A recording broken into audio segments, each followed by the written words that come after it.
নমস্কার বন্ধুরা, welcome to পিজিএন Bangla.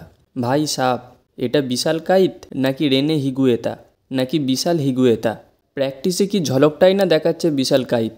তো বন্ধুরা, এই ভিডিওতে আমরা ইন্ডিয়ান ক্লাব ফুটবলের দারুণ কিছু ইন্টারেস্টিং খবর দেব তোমাদের সঙ্গে। জেমি ম্যাকলারেনের প্র্যাকটিস নিয়ে কথা বলবো। মোহামেডান স্পোর্টিংয়ের মোহাম্মদ কাদিরির একটা খুব খারাপ ইনজুরি হয়েছে, সেইটা নিয়ে আপডেট দেব। এবং বেশ কিছুদিন ধরে ঢাকা চাপা পড়ে যাওয়া বিষয়টা, মানে আনোয়ার আলীর কেস, সেই ব্যাপারটা নিয়ে একটা ইনফরমেশান বেরিয়ে এসেছে, সেটাও তোমাদের জানাবো। তো ভিডিওটা অবশ্যই শেষ পর্যন্ত দেখবে। সব কটা টপিক ইম্পর্টেন্ট আছে, একটুও স্কিপ করবে না। আর যারা আমাদের চ্যানেলে প্রথমবার এসেছো তারা অবশ্যই চ্যানেলটা সাবস্ক্রাইব করে তার পাশের বেল আইকনটাকে অন করে দিও। তো প্রথমে বলি জেমি ম্যাকলারেনের কথা। দেখো, অনেকে অনেক ভুলভাল খবর ছড়াচ্ছে, মানুষকে বিব্রত করছে। আসল সত্যিটা হলো জেমি প্র্যাকটিসে কঠোর পরিশ্রম করছে।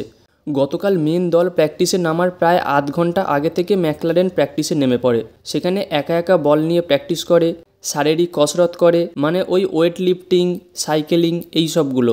তারপর মেন দল প্র্যাকটিসে নামার 10-12 মিনিটের মধ্যে ম্যাকলারেন মেডিকেল রুমে ফিরে যায়। আর সবাই এই 10-12 মিনিট প্র্যাকটিসের ব্যাপারটাই হাইলাইট করছে। বলতে চাইছে জেমি ম্যাকলারেন নাকি মাত্র 10-12 মিনিট প্র্যাকটিস করেই মেডিকেল রুমে ঢুকে গেছে।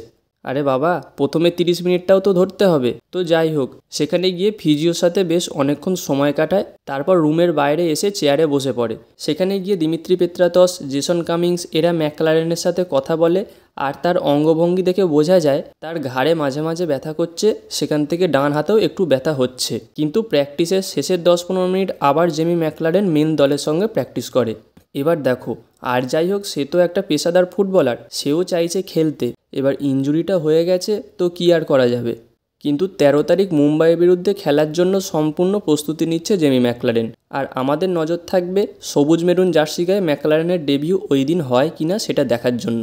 তবে ইনজুরি কাটিয়ে দারুণভাবে প্র্যাকটিস করছে মোহনবাগানের আরও 3 জন প্লেয়ার। তারা হলো আলবাত্রো রড্রিগেজ, আশিক কুরুনিয়ান আর ধীরাজ সিং। ডুরান্ড কাপ 2024-এর ফাইনালে রড্রিগেজের যে ইনজুরিটা হয়েছিল সেটা কিন্তু প্রায় রিকভারির দিকে। বেশ ভালো রকমই প্র্যাকটিস করতে দেখা গেছে তাকে। আর ভাই বিশাল কাইত, এমনিতেই বর্তমানে তাকে বাগানের বাজপাখি নাম দেওয়া হয়েছে। তো প্র্যাকটিসে হঠাৎ করে রেনে হিগুয়েতা হয়ে গেল। হিগুয়েতাকে কম বেশি সবাই চেনো, কলম্বিয়ার গোলকিপার ছিল। 2009 সালে খেলা থেকে সে রিটায়ার নিয়ে নিয়েছিল। তো সেই হিগুয়েতা অনেক দৃষ্টিনন্দন শেপ করতো, তার মধ্যে এই শেপটাও ছিল। পুরো শরীরটা হাওয়ায় রেখে পা দুটো উল্টো দিক থেকে উপরের দিকে করে শেপ। আর বিশাল কাই তো প্র্যাকটিসে কিছুটা এই রকম ধরনের শেপ করে। হাত দুটো মাটিতে রেখে পা দুটো ওপরের দিকে তুলে পা দিয়ে শেপ করলো। আর ধীরাজ সিং আমার পাশ থেকে দেখে হাসছে।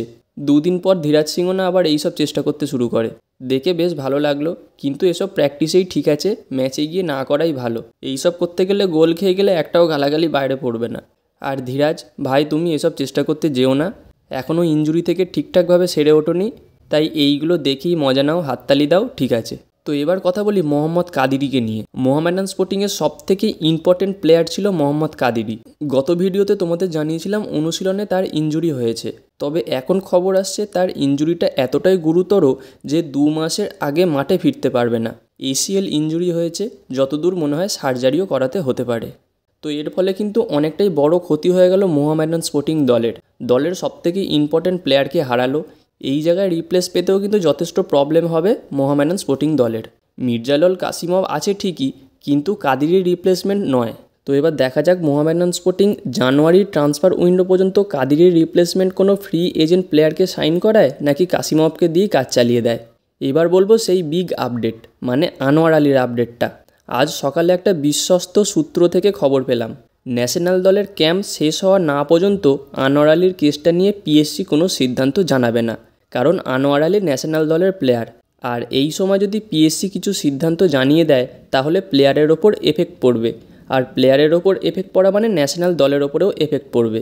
তাই যা সিদ্ধান্ত হবে সেটা আগামীকালের পরে, মানে ধরা যেতে পারে বুধ অথবা বৃহস্পতিবারের দিকে পিএসসি সিদ্ধান্ত জানাতে চলেছে। আর আগামীকাল ভারত খেলতে নামছে সিরিয়ার বিরুদ্ধে ইন্টারকন্টিনেন্টাল কাপ 2024-এর ফাইনাল বলতে পারো এটা। আর এই ম্যাচের একটা ডিটেলস ভিডিও বানিয়ে দিয়েছি। সেখানে ভারতের প্লেইং 11 কেমন হতে পারে, নতুন প্লেয়ার কোনো কেউ ডেবিউ করবে কি না, এইসব বিষয়গুলো আলোচনা করেছি। যার লিঙ্ক আমি এই ভিডিওর ডেসক্রিপশন বক্সে দিয়ে রাখলাম, তোমরা অবশ্যই গিয়ে দেখে এসো। তো গাইস, এই ভিডিওতে এই পর্যন্তই। দেখা হচ্ছে পরবর্তী ভিডিওতে। Bye bye.